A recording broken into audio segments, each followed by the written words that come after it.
هغه خو چې خلک څوک ګوري نو هغه وایي چې دا ځوان داسې ګلونه او بیا یو نه خور نه رور نو مور د پاره خو مغه اثر بس هغه چې لاړو هغه نه پس ولاړم دلته میډیسن ما غسل ریما سٹور اختر دوی ماروز نو ټول دکانونه باندې میډیکل سٹور باندې نو زلاړو مونږ الته بس یو موټر سایکل والے داسې رالو نو هغه رنگ رالو آگے معشوم تھا مطلب 10-15-16 سالوں میں آئے بیٹا یہ جگہ نہیں ہے. میں نے کہا یہ گراؤنڈ ڈرائیونگ گراؤنڈ نہیں تم نے چلانی ہے تو تر جاؤ ہندو خان صاحب پہ جا کے چلا نو اگر چلا لو آگے 10 سے دغا وال کنا زپری وطن زما دا لاس یا ډوکو دا مات شو دا چې مات شو هغې نه پس تاسو ته پته ده څنګه اپریشن بیا زما لالا زما منځمی رور چې و هغې الله ته پته ده چې ما ته پته هم نه وه هغې هلته پیسې میسې جمع کړې او دی قتل زنگلی زما د فولادی زامن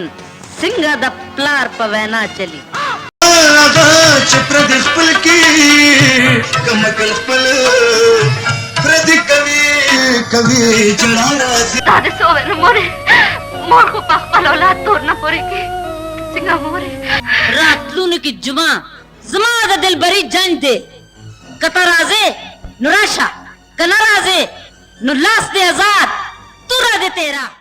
چوری بھی ہوئی، زیورات گئے، نقدی گئی، مزاحمت میں زخمی بھی ہوئی، ایک حادثے میں ان کے ہاتھ کی ہڈی بھی ٹوٹ گئی.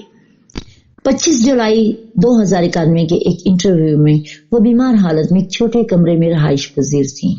څه زما دغه بینک کې پرته خو هغه مغلطه پرته بعد کې دوایان ماریان د پاره ما دغه باور د ازما مرګریم دا امینه باسیف صاحب دا خزم د دیوا دا نو دې د پاره سپورت زیر زوی یو زی احسن باسی چې د اوسم کار کې استودیو کې دا مې مطلب ویګونه داسې منډل صبح درکوم لیلا مې په نخرو ده داسې منډل صبح درکوم لیلا مې په نخرو ده چې دې بیبي له جړو غونډې وندې زما لیلا مې په نخرو ده رخصه ځواني مرګ دا وخت له د نخرو دی دا سر د ویشتو دی. ان کے والد سید رضا حسین شاہ 1971 کی جنگ میں وطن کی حفاظت کرتے ہوئے شہید ہو گئے تھے. یہ دکھ سریا خان کے دل میں ہمیشہ زندہ رہا. فلمی دنیا میں کچھ لوگ صرف فلمیں نہیں کرتے، وہ ایک دور بن جاتے ہیں. سریا خان بھی ایک دور تھیں. پشاور کے فوجی گھرانے کی لڑکی جو اتفاق سے فلموں میں آئی، پھر پردے پر چھا گئی اور آخر میں خاموشی میں ڈھل گئی. مگر آج بھی جب پشتو فلموں کی تاریخ لکھی جاتی ہے تو ایک نام ضرور روشن رہتا ہے، سریا خان. ما ته دومره نږدې کېږه مه ښه ولې په من کې غني دي دا خبره نه ده تا ته سپینه جامه دا ولګي پر بچیا خدای دې مخې ته رڼا کا.